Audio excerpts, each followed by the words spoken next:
지난 일주일 동안의 부동산 뉴스 중에서 주목할 만한 이슈를 골라서 살펴보는 시간입니다. 김인만 부동산 연구소 김인만 소장 스튜디오에 함께했습니다. 안녕하십니까? 안녕하세요. 안녕하세요. 네. 자, 요즘에 아침 저녁으로 선선한 가을바람이 부는데 부동산 시장은 여전히 한여름이에요. 네. 이번 한 주 동안 어떤 이슈가 있었습니까? 이게 날씨는 시간이 지나면 해결이 되는데 부동산은 지금 해결이 안 되고 있습니다. 좀 그러니까요. 됐으면 좋겠는데요. 이번 한 주는 아무래도 중개보수 개편안 때문에 굉장히 네. 좀 시끄러웠고요. 또 종부세 개편안도 정부에서 정부 여당이 또 합의를 이렇게 하면서 여러 가지로 계속 매주 이렇게 이슈가 나오고 있는 것 같습니다. 예. 자, 오늘 바로 지금 얘기해 주셨던 중개 보수와 함께 전세 시장 얘기를 좀 해보려고 합니다. 네네. 자, 이 부동산 매매 시장과 함께 서울의 전세 시장도 지난달 역시 상승세를 유지했습니다. 시행 1년을 맞은 임대차 3법이 전세 시장 안정화에는 별다른 영향을 끼치지 못했다는 평가가 나오고 있습니다. 영상을 보고 나서 소장님과 이야기 나눠보겠습니다. 지난달 서울의 전세 가격은 6월 대비 0.92% 상승한 것으로 집계됐습니다. 여전히 0%대의 상승률을 유지했지만 6월 0.90% 상승에 비해 소폭으로 상승세를 키웠습니다. 높은 상승률을 기록한 지역은 마포구가 2.56%, 용산과 강동이 각각 1.99%와 1.66% 등입니다. 3개월 후 아파트 전세 가격 전망지수 역시 상승할 것이라는 전망이 우세합니다. 결국 임대차 3법 시행 1년이 지났지만 전세시장 안정세를 보이지 못하고 있는 상황. 오히려 같은 아파트를 전세 계약하면서 신규 계약자는 현재 시세가 반영돼 높은 가격에 2년 거주 후 계약갱신 청구권을 이용한 세입자는 2년 전 수준의 가격으로 상대적으로 저렴하게 재계약하는 이른바 이중가격 현상이 보편화되고 있습니다. 다시 말해 집주인들이 2년 후 계약갱신 청구권을 감안해 보증금을 다소 높게 책정한다는 것. 임대차 3법의 보완 필요성과 함께 전세시장 안정을 위해서는 결국 매매시장 안정화가 우선돼야 한다는 목소리가 높아지고 있습니다. 딜라이브 서울 경기 케이블 TV 엄종규입니다. 네. 임대차 3법이 시행된 지 1년이 지났는데 전세 시장 여전히 불안정합니다. 이 기사에서도 나왔지만은 계약갱신 청구권 도입 이후에 이중 가격이 보편화되고 있는데 3중 가격까지 등장했다고 들었습니다. 이게 네네. 어떻게 가능할 수 있는 겁니까? 이게 원래 계약갱신 청구가 되게 되면 기존 가격 5% 이내로 상한 제한을 받잖아요. 예. 그러면 계약갱신 청구를 한 아파트 세입자들은 굉장히 낮은 가격, 어떻게 보면 3년, 4년 전에 전세 시세를 유지하고 있는 거고요. 네. 계약갱신이 끝났거나 집주인이 이제 입주하는 물건들, 또 비어있는 물건들 같은 경우는 최근 시세, 올랐는 시세가 적용되는데 갭이 이렇게 벌어집니다. 그렇게 그렇겠죠. 되니까 서로 이제 적당한 수준에서 한 70%, 80% 수준에서 맞추는 거예요. 아, 세입자 입장에서는 5%로 하고 싶은데 매물도 없고 집주인들 또 그런 사정이 있으니까 중간 정도로 하자라고 해서 임대인과 임차인이 서로 협의를 해서 5% 상한 제한 안 하고 네. 중간 정도 가격을 형성하게 되면서 지금 3중 가격들이 많이 형성이 되고 있습니다. 말씀해 주셨지만 지금 주변 시세를 고려해서 5%가 아닌 3중, 2중 가격이 나타나고 있는데 이런 중간값 계약은 추후 분쟁의 씨앗이 될 수도 있지 않을까 싶습니다. 어떻게 보십니까? 아무래도 분쟁의 씨앗이 되겠죠. 이게 제일 문제가 이제 계약갱신 청구권이잖아요. 예. 한 번만 쓸 수 있단 말이에요. 그렇죠. 한 번을 쓰는데 협의를 했어요. 서로가 협의를 했는데 이 협의를 했다라고 해서 계약갱신 청구권이 없어지는 게 아니거든요. 서로 말이야 안 쓰기로 하겠다라고 하지만 임대인 입장에서는 다음에 또 하지 않을까라는 불안감을 가지고 있고 임차인 또 여전히 똑같은 마음이기 때문에 예. 그 불신을 항상 가지고 있는 거죠. 그리고 이게 편면적 강행 규정이거든요. 임대차 보호법은 계약서 내에 계약서나도 이렇게 적을 때 안 하겠습니다 라고 적어도 이게 문제가 생기게 되면 임차인 편을 들게 돼요. 임차인이 불합리하게 가진 자의 임대인의 요구에 의해서 들어줬기 때문에 이게 법으로 가게 되면 임차인이 이기거든요. 결국 계약갱신 청구권이 살아있기 때문에 이거는 지금 당장 협의를 했다라고 해서 해결될 문제는 아니고요. 저는 내년 되면 더 심각해질 것 같습니다. 내년 되면 이제 작년에 시작을 했잖아요. 계약갱신 청구권이. 내년 되면 이제 2년이 지나면서 소급 적용이 끝난 물건들이 또 나오거든요. 이렇게 되면 4중 가격도 형성되지 않을까 하는 생각도 하게 됩니다. 그럼 3중, 4중 가격 논란도 있지만 요즘에는 세입자가 조용히 나가주는 대신에 위로금을 요구하는 것도 문화로 자리 잡았다고 이런 말도 있는데 이런 예기치 않은 부작용이나 풍선 효과들이 좀 나타나고 있습니다. 어떻습니까? 이런 부작용을 줄이기 위해서는 좀 긴급 처방이 필요하지 않을까 싶은데 어떻습니까? 이게 좀 굉장히 안타까운 현상인데요. 이사비는 요구할 수는 있어요. 이게 원래 이사비는 이제 계약 기간이 남아 있는데 임대인, 집주인의 사정으로 좀 부탁을 하는 거죠. 좀 나가줬으면 좋겠다. 대신 내가 이사비랑 넉넉하게 좀 챙겨줄게라고 해서 500만 원, 1000만 원 정도 이렇게 주는 경우가 있었는데 이게 계약갱신 청구권이라는 권리가 생기게 되면서 네.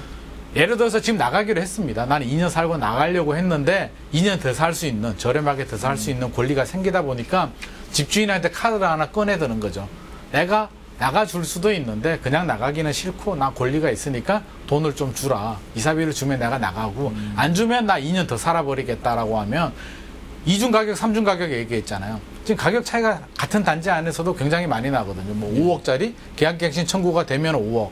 안 되는 아파트들은 뭐 8억, 10억씩 되기 때문에 전세금을 몇 억을 더 올려받을 수 있는데 몇 천만 원 주고 올려받을까? 라고 이게 고민에 빠지는 경우들이 있고 가장 많은 경우들은 그거죠. 매매 계약을 했습니다. 그래서 네. 내가 팔기로 하고 명도하는 조건으로 세입자가 나가기로 했습니다. 그래서 명도하는 조건으로 계약을 했는데 세입자가 카드를 꺼내드는 거죠. 원래 나가기로 말을 했다가 나는 계약갱신 청구권 하겠다라고 하면 팔겠다는 매도인, 집주인은 계약 위반이 되잖아요. 그러면 막대한 위약금을 물려줘야 되기 때문에 네. 울며 겨자 먹기로 하는데 이게 2, 3천만 원이고요. 심한 경우는 제가 뭐 억 단위까지도 제가 1억, 5천만 원, 1억도 제가 봤거든요. 그래서 이런 부작용들이 많이 생기고 있습니다. 네, 그럼 이런 혼란스러운 전세 시장을 해결할 수 있는 좀 근본적으로 안정화시킬 수 있는 방법에는 뭐가 있을까요? 저는 계약갱신 청구권 같은 경우에 좀 시간을 둬야 돼요. 네. 시간이 지나면 긍정의 효과가 분명히 나올 수는 있는데 이게 단기간에는 2+2 계약갱신 청구라는 것 자체가 분쟁의 씨앗이거든요. 왜? 한 명은 임차인은 청구를 하게 되고 임대인은 받아줘야 되는데 저는 그렇게 생각해요. 차라리 최단 존속기간이라고 해서 우리가 89년도, 1989년도에 1년에서 2년으로 바뀌었거든요. 늘어났단 말이에요. 지금 2년은 무조건 보장을 받잖아요. 그러면 2년을 3년으로 그냥 이렇게 최단 존속기간을 연장해줬으면 예. 분쟁이 생길 수가 없잖아요. 새롭게 계약하게 되면 이제 무조건 3년이야. 빨리 나갈 것 같으면 빨리 나가는 걸 협의하면 되거든요. 이렇게 해주면 되는데 상가에 적용된, 상가는 좀 다른 시장이에요. 뭐 인테리어비가 들어가고 권리금이 들어가기 때문에 이게 계약갱신 청구권이 10년 동안 되거든요. 10년 동안 계속 사용할 수가 있는데 그걸 주택에 무리하게 적용하다 보니까 이런 부작용이 생기기 때문에 저는 좀 보완이 필요할 것 같아요. 소급 적용도 좀 문제의 소지가 있고요. 2+2도 저는 지금이라도 계약갱신 청구권 하지 말고 차라리 최단 존속 기간을 2년에서 3년으로 좀 늘려주는 것도 필요하고 또 하나는 그런 생각은 들어요. 좀 더 소프트웨어적으로 해서 제 생각이긴 하지만 강제로 하지 말고 5% 상한 제한이나 안 올리는 주택 그 기간 동안에는 종합부동산세를 합산 배제를 좀 시켜주겠다. 이런 당근을 주면 아마 많은 임대인들이 올려라고 해도 서로 안 올리겠다고 하지 않을까 하는 생각이 들거든요. 그래서 너무 채찍만 가하지 말고 좀 당근도 좀 생각해 볼 필요가 있지 않나 싶습니다. 보통 이 정치를 두고 뭐 정치는 생물이다 이런 말이 있지 않습니까? 네네. 저는 요즘에는 부동산 시장을 보면은 정말 부동산 시장이 생물이 아닐까 이런 생각이 들 정도로 하루가 다르게 그 모습을 달리하고 있는 것 같습니다. 네. 예. 자, 계속해서 두 번째 이슈를 살펴볼 텐데 요즘 부동산 중개보수 이슈가 좀 뜨겁습니다. 네. 아무래도 좀 집값이 올라가다 보니까 중개 수수료도 좀 높아지니까 좀 이 서민들한테 부담이 되고 있는 게 사실인데 그런데 일반 소비자와 공인 중개사 그리고 정부 생각하는 주체가 다 생각이 다른 것 같아요. 네네. 지금 일단 현재는 어떻게 운영되고 있고 중개 수수료 움직임 어떻게 논의되고 있습니까? 이게 요율, 이제 가격에 따라서 이제 요율이 정해지는데 5천만 원 이하는 매매 기준에서 말씀을 드리면 5천만 원 이하는 0.6%, 5천에서 2억 사이는 0.5%, 네. 2억에서 6억 사이는 0.4%. 여기까지가 2014년도고요. 이제 6억이 넘어가면 0.9% 이내 협의였는데 이게 문제가 되다 보니까 2015년도에 바뀌었습니다. 예. 개정이 돼서 6억에서 9억 사이는 0.5%, 9억이 넘어가게 되면 고가주택이니까 0.9% 이내 협의 라고 해서 지금까지 왔는데 네. 최근에 집값이 많이 올랐잖아요. 2017년 대비 한 3배 정도, 서울 기준에서는 3배 정도 오르다 보니까 이제 아우성을 치는 거죠. 중위 가격이 10억, 11억 정도 되다 보니까 서울 기준에서 야, 우리가 무슨 고가주택이냐. 25평 아파트가 10억이 대부분인데 왜 0.9% 협의가 적용이 되냐. 라고 불만의 목소리들이 굉장히 많이 나오고 있고 일하는 양은 똑같잖아요. 3년 전이나 지금이나 일하는 양은 똑같은데 왜 3년 전에 500만 원 내던 걸 지금 1000만 원, 1500만 원을 내야 되냐는 불만의 목소리들이 나오고 있고 중개사들은 또 그렇게 얘기를 하죠. 우리가 집값을 올렸냐. 사실 집값이 안 올랐으면 이런 분쟁도 없을 텐데 집값이 많이 올라서 문제고 사실은 집값은 올랐는데 최근에 거래량은 또 많이 떨어졌거든요. 거래량은 오히려 2017년 2018년도가 거래량은 훨씬 더 많았어요. 그래서 중개사분들은 우리는 높은 요율보다 차라리 거래가 많이 되는 게 훨씬 더 유리하다. 수많은 중개사들이 경쟁을 하고 있는데 양타, 우리 양타라고 하거든요. 양쪽에 매도인, 매수인 모두 수수료를 받으면 네. 돈을 굉장히 많이 버는 것 같지만 실상은 공동중개가 대부분이고요.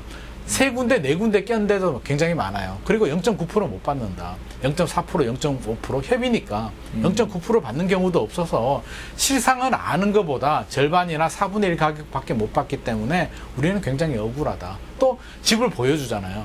20번을 보여줘도 도장을 못 찍으면 돈이 한 푼도 안 나오기 때문에 우리는 그런 노력의 대가라는 반대의 목소리들도 내고 있습니다.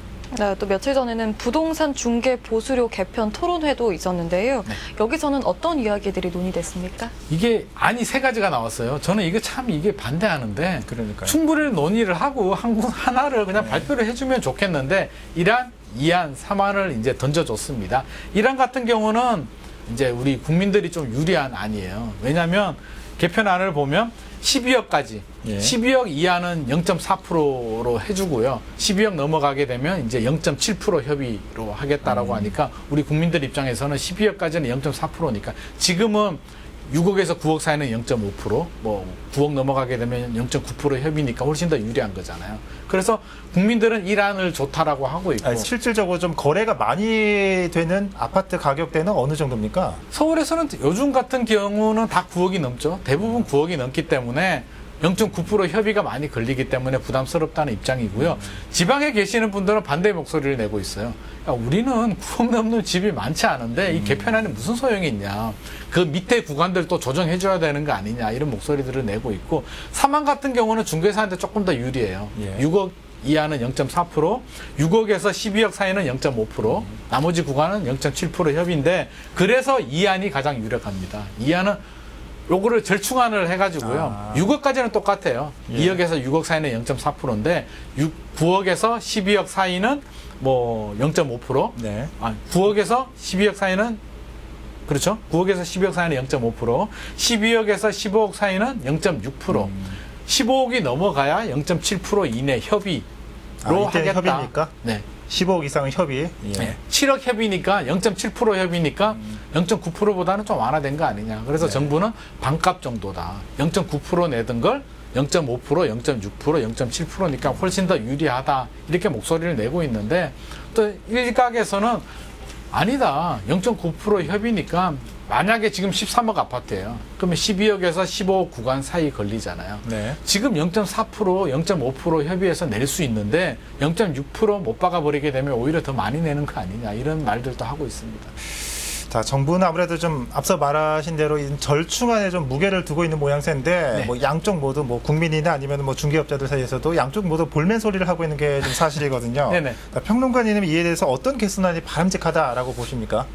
저는 개인적으로 협의 이런 거 굉장히 싫어합니다. 네. 그래서 너무 복잡하지 않아요? 제가 설명을 드렸지만 매덕 이하는 뭐, 매덕 이하는 몇 프로, 심지어는요 이게 구간이 5천만 원 이하는 우리가 0.6%인데 25만 원 정도 돼요. 25만 원, 30만 원 정도 수수료 내는데 일하는 양은 비슷하거든요.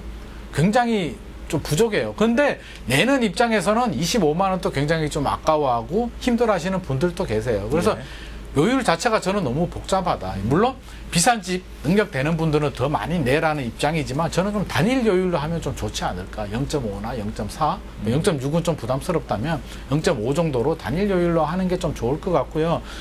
이 기회에 좀 그런 것도 논의를 했으면 좋겠어요. 저 아이디어지만 차라리 요율로 하지 말고 그냥 금액으로 일정 금액 정도 이렇게 정한 다음에 집값이 오르잖아요. 전년도 집값 상승률을 좀 반영해서 매년 이렇게 공시가격처럼 요율도 네. 이렇게 좀 해주는 것도 분쟁을 좀 줄이는 방법 아닐까 싶어요. 이게 협의가 저도 굉장히 좀 곤혹스럽거든요. 0.9% 협의지만 주는 사람이 나 0.3%, 0.4% 주겠다라고 하면 멱살 잡을 수도 없는 거고요. 굉장히 곤혹스럽기 때문에 제발 협의 좀 없앴으면 좋겠고요. 단일 요율로 하든지 아니면 금액을 딱 정해줘가지고 이 금액 딱 그리고 매년 반영해서 이게 금액을 조금씩 올려주는 것도 좋은 방안이 아닐까 싶습니다. 중개 수수료로 인한 뭐 분쟁도 많이 발생하니까 말씀하신 대로 뭐 단일 요율이나 아니면은 뭐 일정 금액으로 하자 이런 아이디어도 굉장히 좀 곤혹스럽거든요. 이 돈 얘기하는 게 계약자분들도 곤혹스럽고요. 중개사분들도 굉장히 좀 껄끄러워요. 이게 돈 얘기한다는 게. 그래서 좀 그렇게 좀 정확하게 기준을 표준화를 좀 해줬으면 좋을 것 같습니다. 그런 어려움이 있는 줄은 몰랐습니다. 자, 결국 이 집값 급등은 단순히 사고 파는 사람들만의 문제를 넘어서 이 전세 시장과 부동산 중개업자의 중개 수수료 이슈까지 번지고 있는 걸 보면 결국은 집값을 잡아야 한다는 해법은 변함이 없어 보입니다. 지금까지 전세 시장 3중 가격 현상과 중개 수수료 개편에 대해 김인만 소장과 함께 살펴봤습니다. 소장님, 오늘 말씀 잘 들었습니다. 고맙습니다.